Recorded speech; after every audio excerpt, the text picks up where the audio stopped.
దేవా తండ్రి, నీ మాటలు ప్రకటిస్తుండగా నీ పరిశుద్ధాత్మ సహాయం మాకు దయచేయండి ప్రభా. ఈ మారు మనసు గురించి ప్రభా తండ్రి వింటున్న ప్రజలకు అర్థమైనట్లుగా సహాయం చేయదేవా. మా మాట కాదు కానీ ప్రభా నీ పరిశుద్ధాత్మ స్వరము తండ్రి ఇక్కడున్న ప్రజలకు అర్థమవడానికి, మా హృదయాలు తెరవబడటానికి తండ్రి సహాయం చేయ ప్రభా. మా ఆత్మకు కావాల్సిన బట్టి ప్రభా ఆహారము మాకు దయచేసి తండ్రి మమ్మల్ని తృప్తిపరచమని తండ్రి సహాయం చేయమని ప్రభు ప్రార్థన పాదసన్నిధికి చేర్చుకుని ప్రార్థనా ప్రతిఫలము దయచేయమని యేసు నామమున అడుగుచున్నాం దేవా, ఆమేన్. మత్తయి సువార్త 3వ అధ్యాయం 1వ వచనం చదువుకున్నాం కదండి. ఇది యేసుక్రీస్తు కంటే కూడా ముందుగా వచ్చినటువంటి యోహాను గారి మాటలు. ఆయన అరణ్యంలో నుంచి, అంటే ఆ దినములందు బాప్తిసమిచ్చి యోహాను వచ్చి పరలోక రాజ్యం సమీపించి ఉన్నది, మారు మనసు పొందుడని యూదయ అరణ్యంలో ప్రకటించుచుండెను. అంటే యేసుక్రీస్తు కంటే ముందుగానే యోహాను గారు మారు మనసు గురించి ప్రకటించారు. అదేవిధంగా యోహాను తర్వాత కూడా యేసుక్రీస్తు వచ్చారు. యేసుక్రీస్తు కూడా మారు మనసు కోసమే మాట్లాడారు. ఆయన మొట్టమొదటిగా యేసుక్రీస్తు మాట్లాడిన మొట్టమొదటి మాట ఏంటంటే మారు మనసు. అదేవిధంగా అతని యేసుక్రీస్తు చివరిగా ఇచ్చిన ఆజ్ఞ కూడా మారు మనసే. ఆయన ఈ లోకంలో నుంచి ఆరోహణమై వెళ్ళినప్పుడు కూడా మారు మనసు పొందమనే చెప్పారు. అదేవిధంగా ఇంకా అనేక మంది భక్తులు మారు మనసు కోసమే ప్రకటించారు. బైబిల్ మనకి ఏం చెప్తుంది? మారు మనసు గురించి చెప్తుంది. ఇప్పుడు ఒక వ్యక్తి రక్షించబడ్డాడంటే, అంటే చాలా మంది అంటారు ఏంటి మీరు బాప్తిసం తీసుకున్నారా, రక్షించబడ్డారా అని ఎక్కువగా మాట్లాడతారు.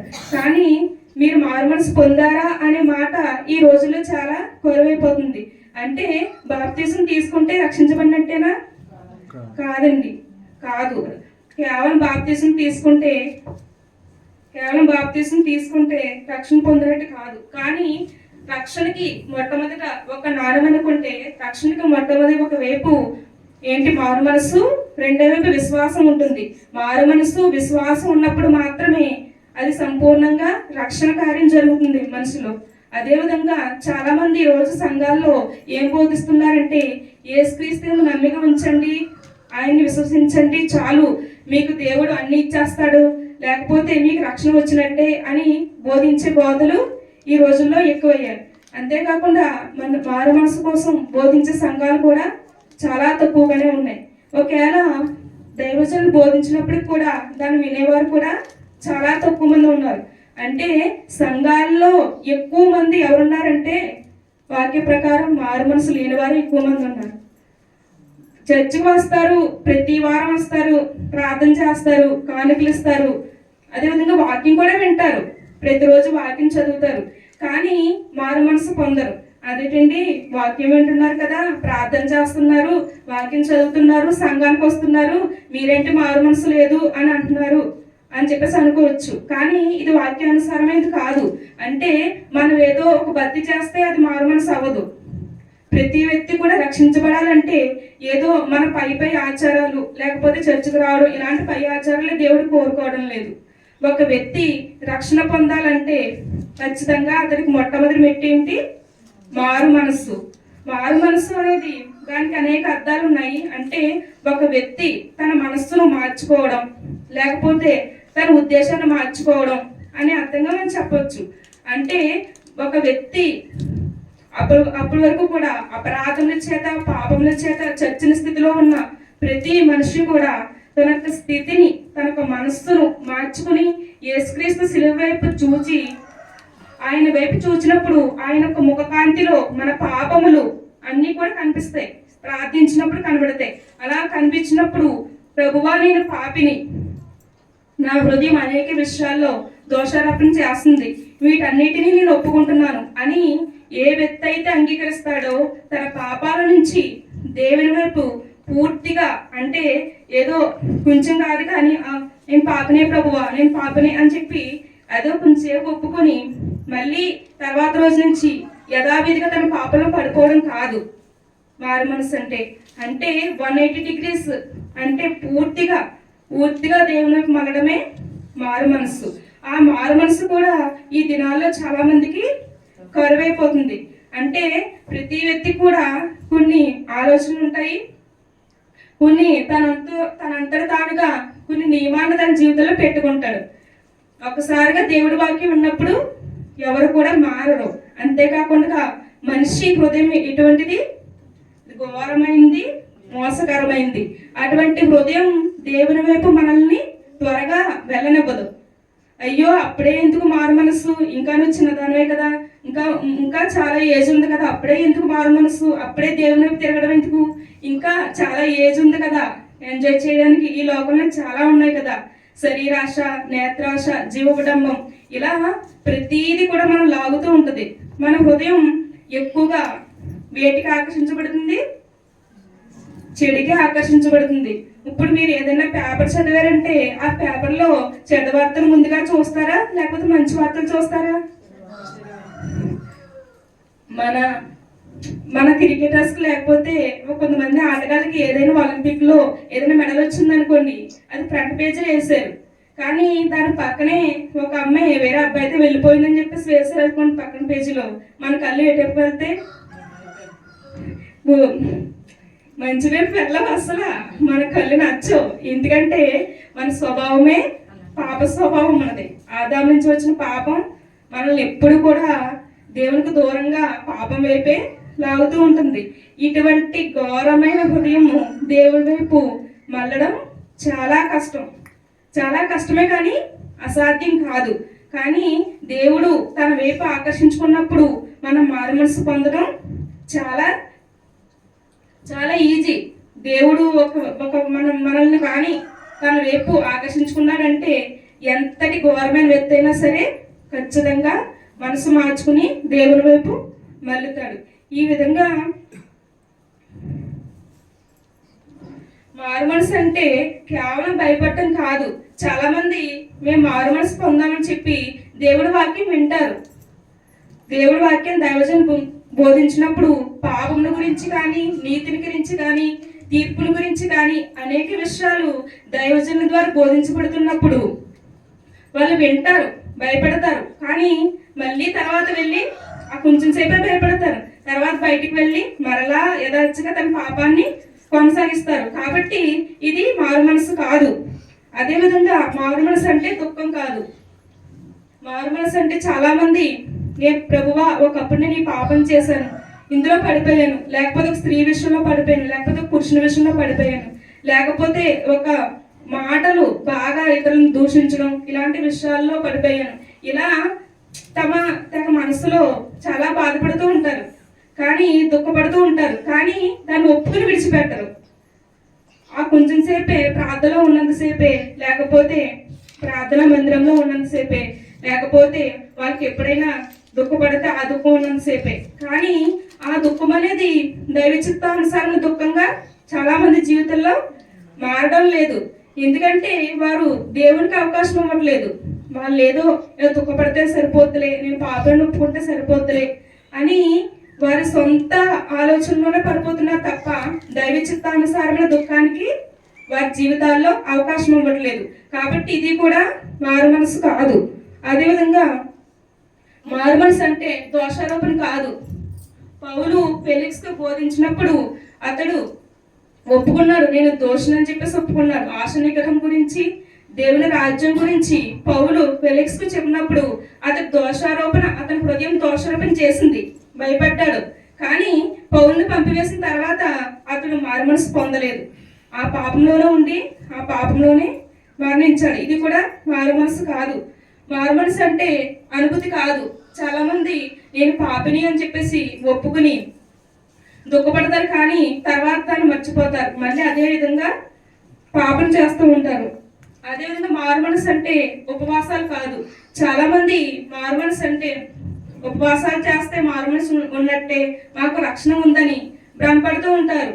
అంటే ఈ రోజుల్లో లెంటేస్ చాలా మంది చేస్తారు కదా, బసం బుధవారం నుంచి మొదలవుతాయి కదా, చాలా మంది చేస్తారు. ఇది ఆచారబద్ధంగా చేస్తారు.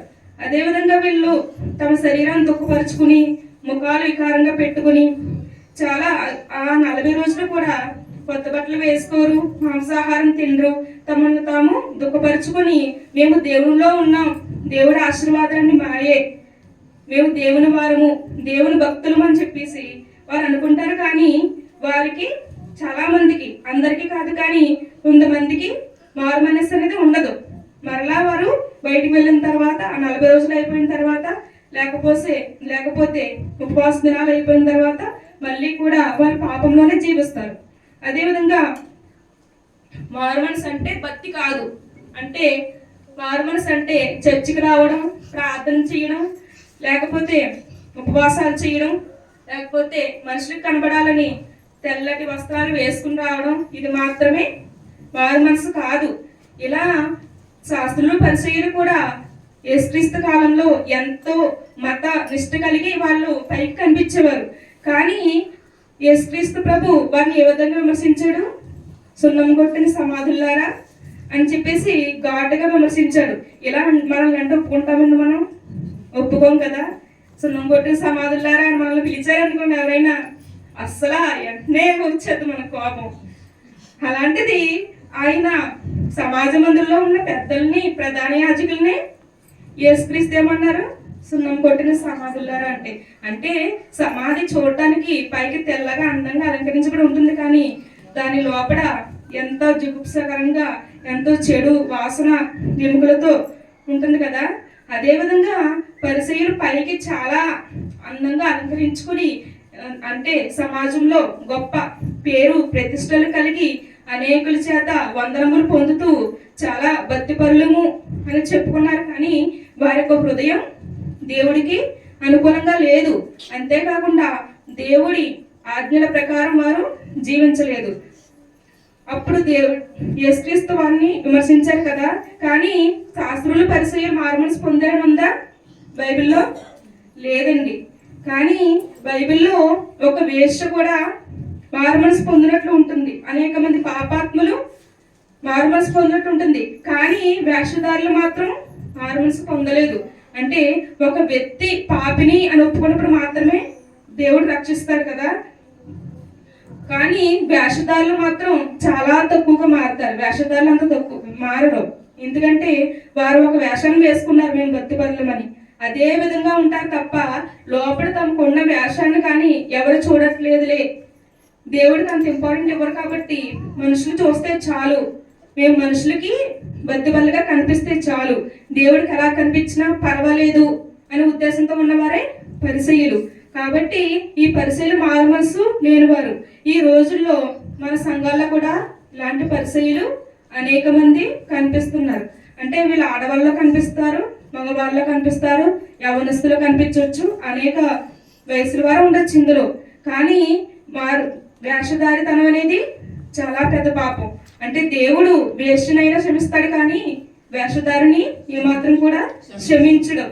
ఎందుకంటే వేషైనా సరే తన పాపిని ప్రభువ, విస్తారమైన పాపం చేసిన స్త్రీ తన కాళ్ళ మీద పడి ఏడ్చి తన కన్నీళ్లతో యేసు ప్రభువుని కడిగినప్పుడు, ఆయన పాదాలు కడిగినప్పుడు ఆయన క్షమించాడు కదా.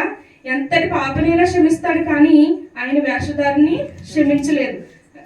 మనలో ఎంతమంది వేషధారులుగా ఉన్నామో మనల్ని మనం పరీక్షించుకోవాలి. ఈరోజు మనుషులకు కనబడినట్లు భక్తి చేస్తున్నామా, లేకపోతే మనకి మారు మనసు అనే అనుభవం మన వ్యక్తిగతంగా దేవుడితో ఉందా లేదా అనేది రోజు మనం పరీక్షించుకోవాలి.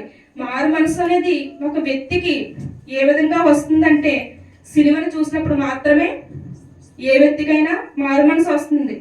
మామూలుగా మనం ఏదో ఇంట్లో కష్టాలు చెప్పుకొని ఏదో నలుగురు పిచ్చపాటి మాట్లాడుకుంటేను, లేకపోతే బయట సంఘాల్లో, లేకపోతే బయట ప్రపంచంలో జరిగే విషయాలను చెప్పుకుంటేను, లేకపోతే నేను ఇంత గొప్పవాడిని అంత గొప్పవాడిని, లేకపోతే ఏ గొప్ప విషయాలు చెప్పుకోవడం వల్ల మారు మనసు రాదు. ఈ ప్రపంచంలో ఏ విషయాల వల్ల కూడా ఒక వ్యక్తి, ఒక చెడు హృదయం ఉన్న వ్యక్తి మారు మనసు పొందడు. ఒక్క సిలువను చూసినప్పుడు మాత్రమే ప్రతి వ్యక్తి కూడా మారు మనసు పొందుతాడు. ఒక దైవజనుడు ఇలా అంటాడు, నిజమైన మారు మనసు పాపమును మానుటే అంటారు. అంటే ఒక వ్యక్తి మారు మనసు పొందాడు అంటే తను అంతకు ముందు ఏ పాపంలో పడిపోయాడో దాన్ని పూర్తిగా చేయడం మానవేయడమే మారు మనసు అని చెప్పేసి అని అంటున్నాడు. ఇంకొక దైవజనుడు ఏమంటే, మానవుడు పుట్టినప్పుడు దేవుడికి వెన్ను చూపించి పుట్టాడు, కానీ అతడు మారు మనసు పొందినప్పుడు పూర్తిగా దేవుని వైపు మళ్ళాడు అని. ఈ విధంగా మనలో ఎంతమంది దేవుని వైపు మళ్ళుతున్నాం? ఈ విధంగా మన వాక్యం వింటూనే ఉంటాం, కానీ తర్వాత వాక్యాన్ని పక్కన పెట్టేసి మనకు నచ్చినట్టుగా బ్రతుకుతాం. కానీ మన సిలువను మన ముందు ఉంచుకున్నప్పుడు మన కోసం ప్రాణం పెట్టినటువంటి యేసుక్రీస్తుని, ఆయన యొక్క సిలువను మన ముందు ఉంచుకొని ప్రతిరోజు ఆ సిలువను చూస్తూ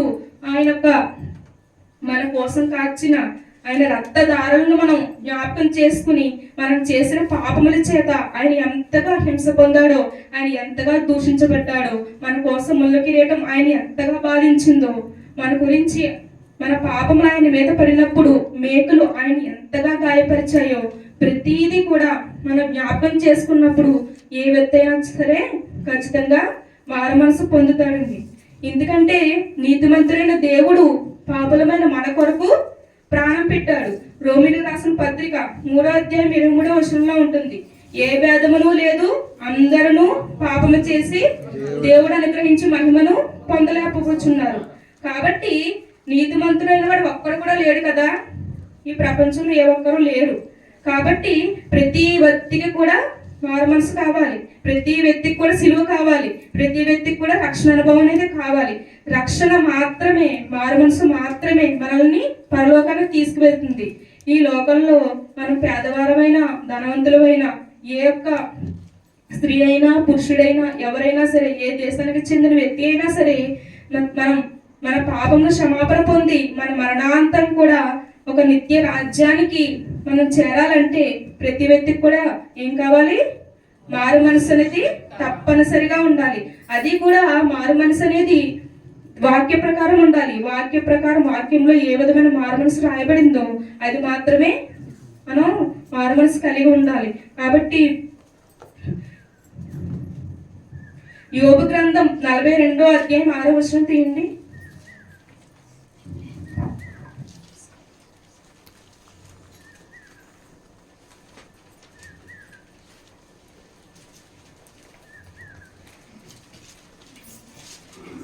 ఎవరైనా చదువు.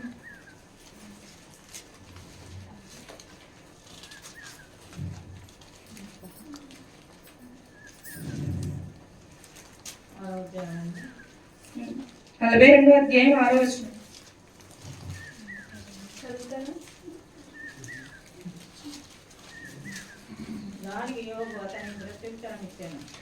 కాదండి, కావున 42వ అధ్యాయం 6వ వచనం,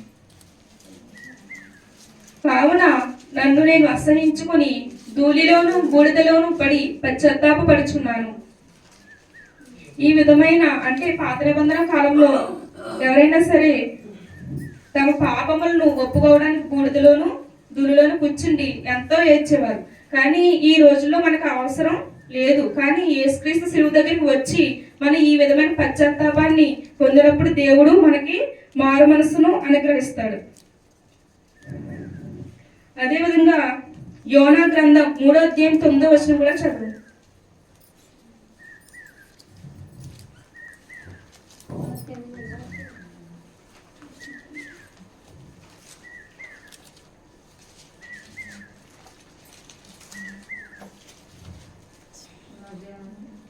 యోనా 3వ అధ్యాయం 9వ వచనం చదవండి.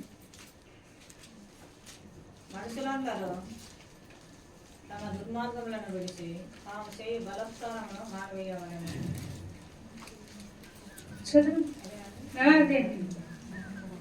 మనుషులేమి పశువులేమి సమస్తము గోనె బట్ట కట్టుకొనవలెను. జనులు మనపూర్వకంగా దేవుని వేడుకొనవలెను అని దూతలు నిలువ పట్టణంలో సాటించి ప్రకటన చేసిరి. మనుషులందరూ తమ దుర్మార్గమును విడిచి తాము చేయు బలాత్కారమును మానివేయవలను. మనుషులేమి పశువులేమి సమస్తమును గోనెబట్ట కొట్టుకొనవలను.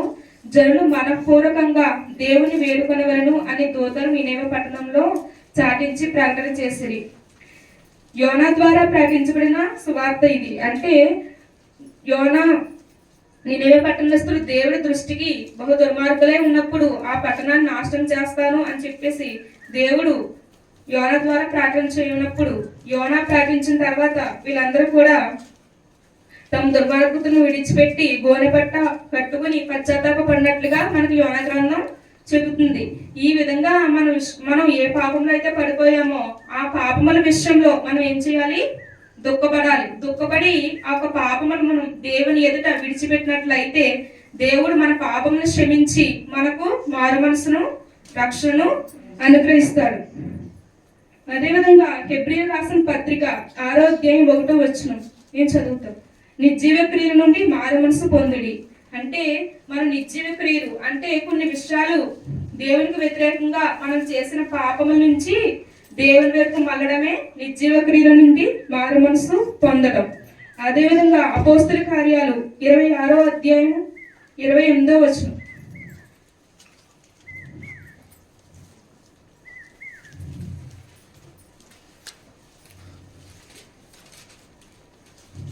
చదువుతారా ఎవరైనా? 26వ అధ్యాయం 28వ వచనం అపోస్తల కార్యాలు.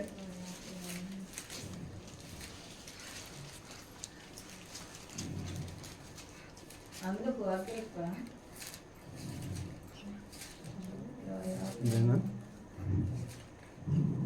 26వ అధ్యాయం 28వ వచనం చదవండి. అందుకు అగ్రిప్ప, ఎంత సులభంగా నన్ను క్రైస్తవుని చేయుచున్నావని పౌలుతో చెప్పాను. అందుకు పౌలు, సులభముగాను దుర్లభంగాను తమరు మాత్రం కాదు, దేవుడు నా మాట వినువారందరూ ఈ బంధకము తప్ప నా వలె ఉండినట్లు దేవుడు అనుగ్రహించిన గాక నేను. అంటే పౌలు అగ్రిప్పరాజు కూడా సువార్తను ప్రకటిస్తాడు. అంటే మన సామాన్యులకే కాదు, ప్రతి ఒక్కరికి కూడా, రాజుకైనా ఎవరికైనా సరే రక్షణ అనేది, మారు మనసు అనేది తప్పనిసరిగా పొందాలి. అదేవిధంగా 1 కొరింథీ 5వ అధ్యాయం 7వ వచనం కూడా చెబుతుంది, క్రొత్త ముద్ద అవుటకై ఆ పాతదైన పులిపిండిని తీసి పారవేయుడి. అంటే ఒక పిండి ఉందనుకోండి, కొత్త ముద్దలో పాతది ఏదైనా కలిపితే ఆ కొత్త ముద్ద కూడా ఏమవుతుంది? పులిపిండి అయిపోతుంది కదా, మొత్తం పాడైపోతుంది. అదేవిధంగా మన జీవితంలో ఏదైనా చిన్న పొరపాటు ఉన్నా, మిగతా మంచి కార్యాలు ఎన్ని చేసినప్పుడు కూడా దేవుడికి వ్యతిరేకమైనది మన జీవితంలో ఏదైనా ఉంటే అది మిగతా ఆశీర్వాదాలని, మిగతా జీవితాలన్నింటినీ కూడా పాడు చేస్తుంది. అదేవిధంగా మనకు నిజమైన రక్షణ అందులో ఉండదు. అదేవిధంగా మనల్ని దేవునికి దూరం చేస్తుంది.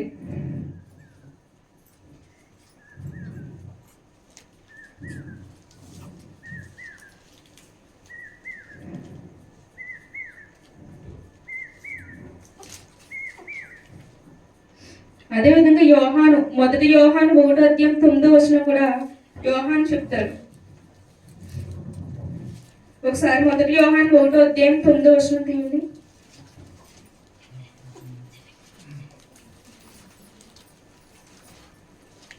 మన పాపములను మనం ఒప్పుకొనిన యెడల ఆయన నమ్మదగిన వాడును నీతిమంతుడును గనుక ఆయన మన పాపములను క్షమించి సమస్త దుర్నీతి నుండి మనలను పవిత్రులుగా చేయను. మనం మారు మనసు పొందాలంటే మొట్టమొదటి చేయవలసింది ఏంటి? మన పాపములను ఒప్పుకోవాలి. మన పాపములను ఒప్పుకుని ఎడల ఆయన నమ్మదగిన వాడును నీతిమంతుడును గనుక ఆయన మన పాపములను క్షమించి సమస్త దుర్నీతి నుండి మనలను పవిత్రులుగా చేయను. అంటే మనం పాపులుగా ఒప్పుకున్నప్పుడు ఆయన మనల్ని ప్రతి పాపం నుంచి విడుదల చేసి మనకి ఆయన మారు మనసు రక్షణ ఆయన కలగజేస్తారు. అదేవిధంగా చాలా మంది నేనేం పాపం చేశానండి, నేనేం చేశాను, మిగతా వాళ్ళ నేను లేను కదా అని అంటారు. అంటే ఇందులో వాక్యంలో కూడా చెప్తుంది, పరిసయ్యుడు మరియు సుంకరి దేవుని ప్రార్థన చేయడానికి వచ్చినప్పుడు పరిసయ్యుడు ఏమంటాడు? వారానికి 2 రోజులు నేను ఉపవాసం చేస్తున్నాను, ఈ పాపైన సుంకర్లా నేను లేను, దశంభాగం ఇస్తున్నాను, ఇంకా అనేకమైన కార్యాలు చేస్తున్నాను అని చెప్పేసి దేవుడి దగ్గర మాట్లాడతాడు కదా, ప్రార్థన చేస్తాడు. కానీ సుంకరి ఏం చేస్తాడు? ఆకాశం వైపు కన్నులెత్తి చూడటానికి కూడా ధైర్యం లేక దేవుని ఇతర పాపైన నన్ను క్షమించు అని అంటారు కదా. ఈ విధంగా ఎవరి ప్రార్థన అంగీకరించాడు? దేవుడు సుంకరి ప్రార్థన అంగీకరించాడు. అతడు రక్షించబడి నీతిమంతుడిగా దేవుని ఎదుట కనబడ్డాడు. కానీ మనలో అనేకులు సంఘానికి వస్తున్నాం, ప్రార్థన చేస్తున్నాం, దేవుడు పరిచర్యకి ఇస్తున్నాం, ఈ విధంగా అన్ని విషయాల్లో మేము ఉన్నాం కదా, వీళ్ళలాగా మేము లేము, మిగతా వాళ్ళ పాపలం కాదు, మిగతా వాళ్ళ ఇది చేయలేదు అది చేయలేదు అని చెప్పేసి తమకు తాము పొగుడుకుంటూ దేవుడు ఆశించినటువంటి మారు మనసు పొందకుండానే, అది లేకుండానే జీవిస్తున్నారు. కానీ దేవుడికి అనుకూలమైన మారు మనసు, ఆయన రక్షణ మనకు కనగాలంటే మనం సుంకరి వంటి వారంగా ప్రార్థించాలి. అటువంటి మనసు మనకు ఉండాలి.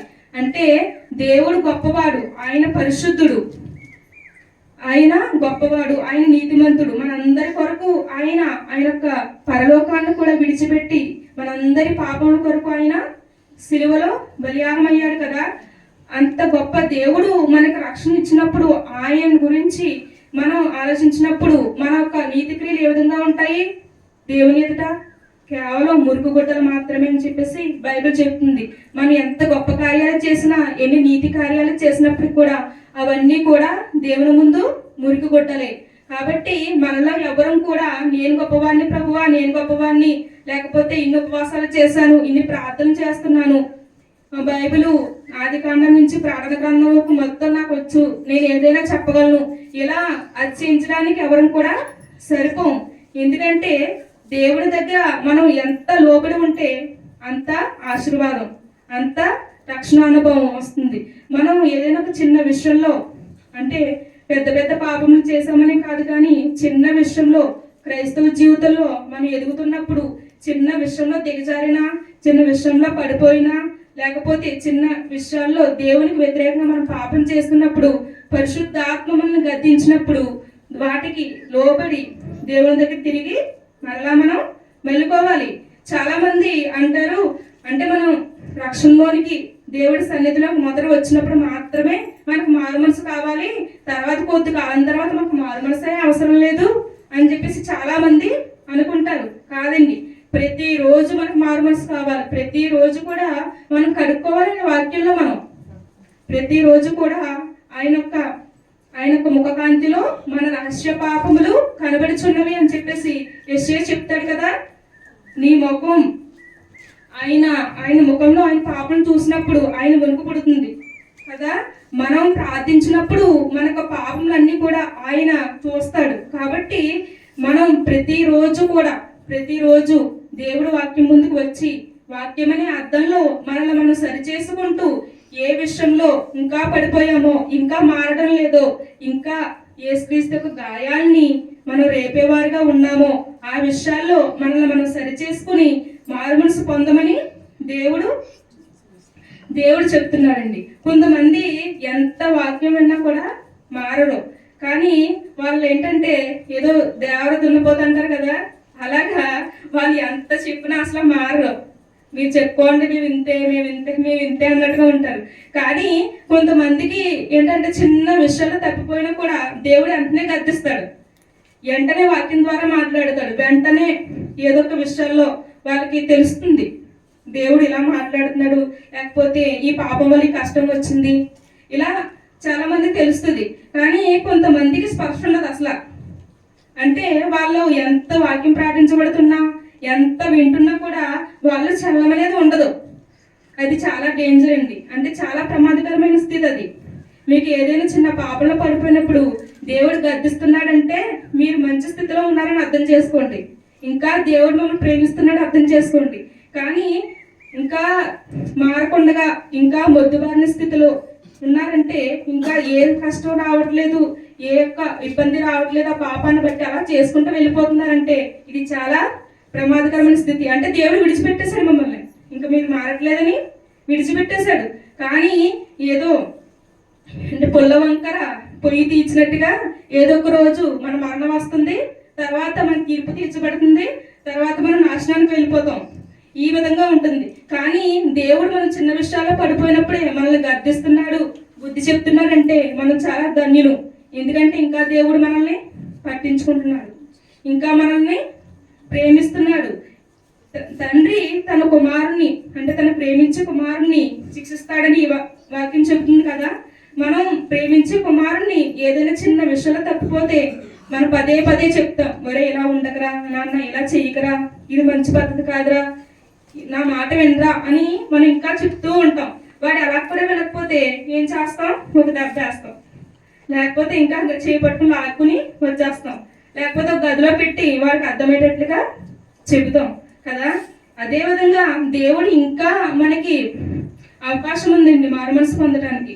ఇంకా ఏ విషయంలో తప్పిపోయామో ఇంకా అవకాశం ఉంది. దేవుడు మనతో మాట్లాడి సరి చేసుకోమని మనలో ప్రతి ఒక్కరికి కూడా అవకాశం ఇస్తున్నాడు. ఈ యొక్క స్థితి లేకుండా, ఈ యొక్క దేవుడు అనేది తెలియకుండా, మారు మనసు లేకుండా మరణించిన వారు ఎంతో మంది ఉన్నారు. వారి యొక్క లెక్కలో మనం లేకుండా ఇంకా దేవుడు మనతో మాట్లాడుతున్నాడంటే మనము సరి చేసుకుని ఏ విషయంలో అయితే పడిపోయామో ఆ విషయంలో ఇంకా సరి చేసుకుందామండి.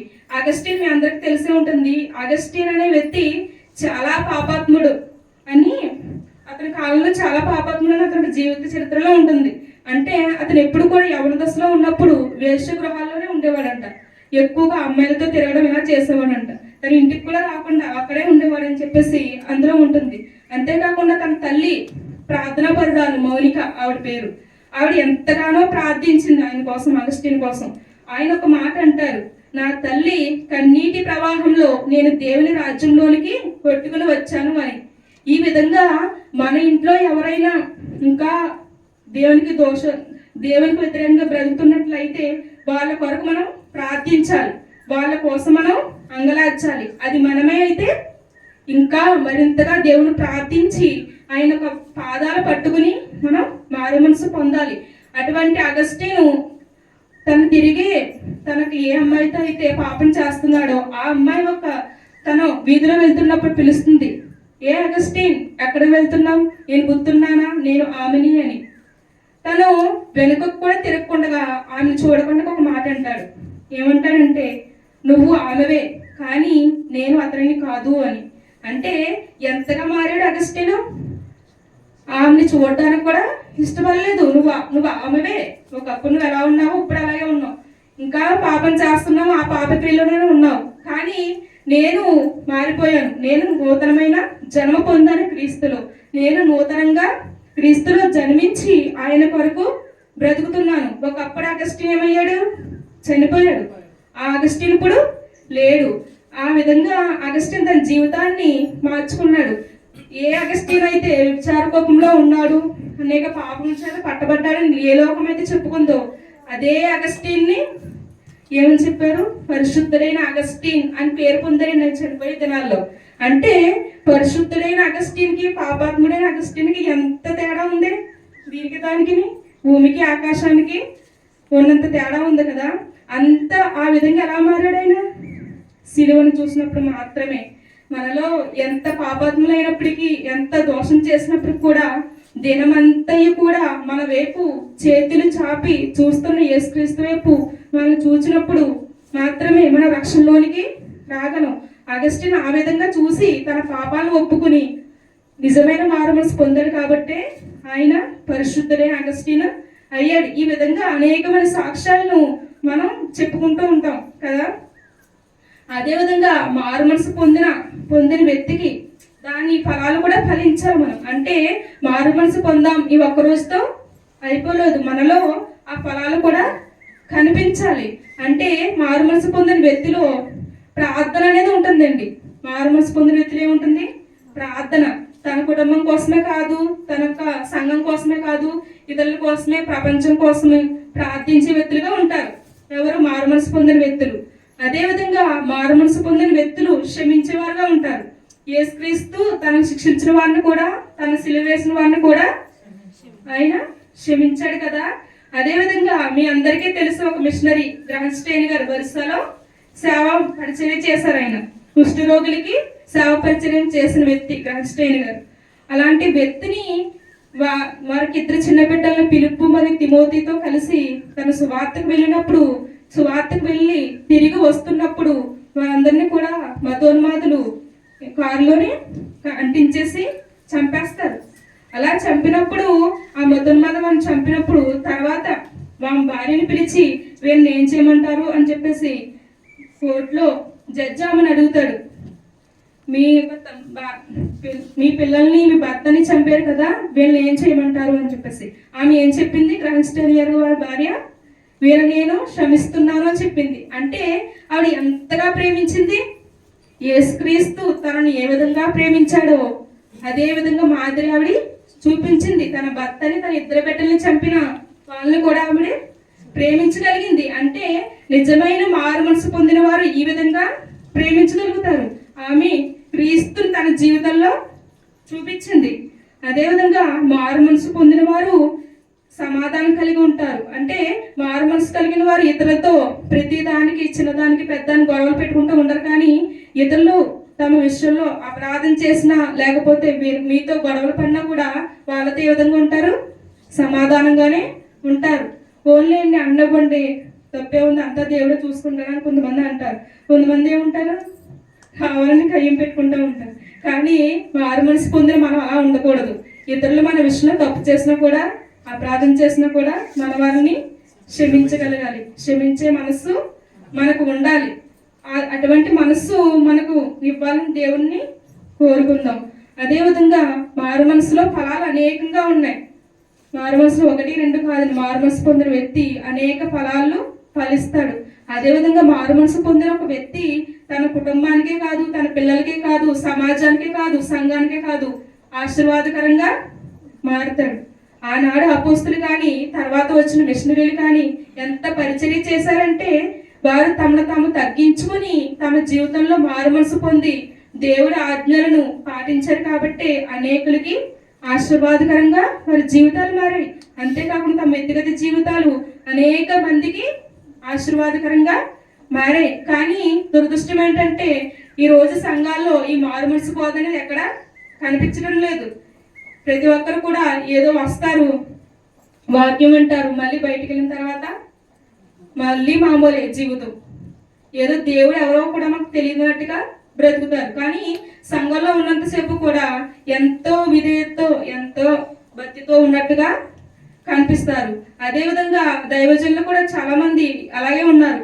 మారు మనసు గురించి బోధలు ఎక్కడ కూడా రోజు రోజుకి తగ్గిపోతున్నాయి. లేవని చెప్పలేం కానీ రోజు రోజు కూడా తగ్గిపోతున్నాయి. ఈ రోజులో ఒక వార్త సోషల్ మీడియాలో బాగా వెళ్తుంది కదండి. ఏంటది? మహిమా కుమారి అని చెప్పేసి ఒక స్త్రీకి ఒక దైవజనుల వల్ల అన్యాయం జరిగిందని, ప్రభు కుమారునే దైవజనుల చేత అన్యాయం జరిగిందని తను ఎంతగానో పోరాడుతుంది. కానీ దైవజనులు అని పేరు పెట్టుకున్న వాళ్ళే అమ్మాయిని ఎంతగానో హింసపడుతున్నారు. ఒక స్త్రీ వచ్చి నాకు అన్యాయం జరిగిందని చెప్తుంది. అది కూడా పెళ్లి కాని స్త్రీ. ఒక వ్యక్తి నన్ను అన్యాయం చేశాడని బహిర్గతంగా చెప్పి ఏడుస్తుంటే వారందరూ కూడా మిగతా వాళ్ళు ఆమె మీద రాళ్ళు వేయడానికి ప్రయత్నిస్తున్నారు. ఎవరైనా నిజంగా దైవజనులు అయితే వారి ఇద్దరిని పిలిపించి ఏం జరిగింది అని చెప్పేసి తెలుసుకుంటారు. అలా కాకుండా ఒక్క స్త్రీని ఒంటరిదాన్ని చేసి అనేక మంది దైవజనులు, ఇంకా ఈవిడికి 5గురు లేకపోతే కామరాని ఇలాంటి పోస్టులు పెట్టి ఆమె ఎంతగానో హింసిస్తున్నారు. నిజంగా వాళ్ళకి మారు మనసు ఉంటే అలాగే చేస్తారా? ఒక స్త్రీని అంతలా హింసిస్తారా? మాటలతో హింసించరు కదా.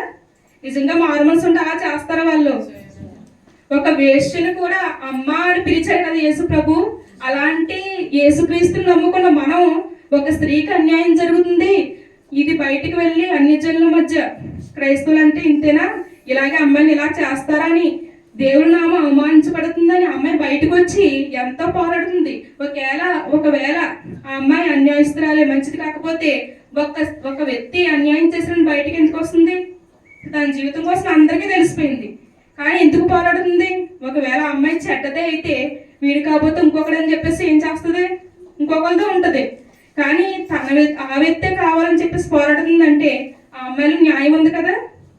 కానీ ఈ యొక్క న్యాయం కోసం పోరాడే వాళ్ళు ఎవరు లేరండి ఇప్పుడు అమ్మాయి పక్షంగా.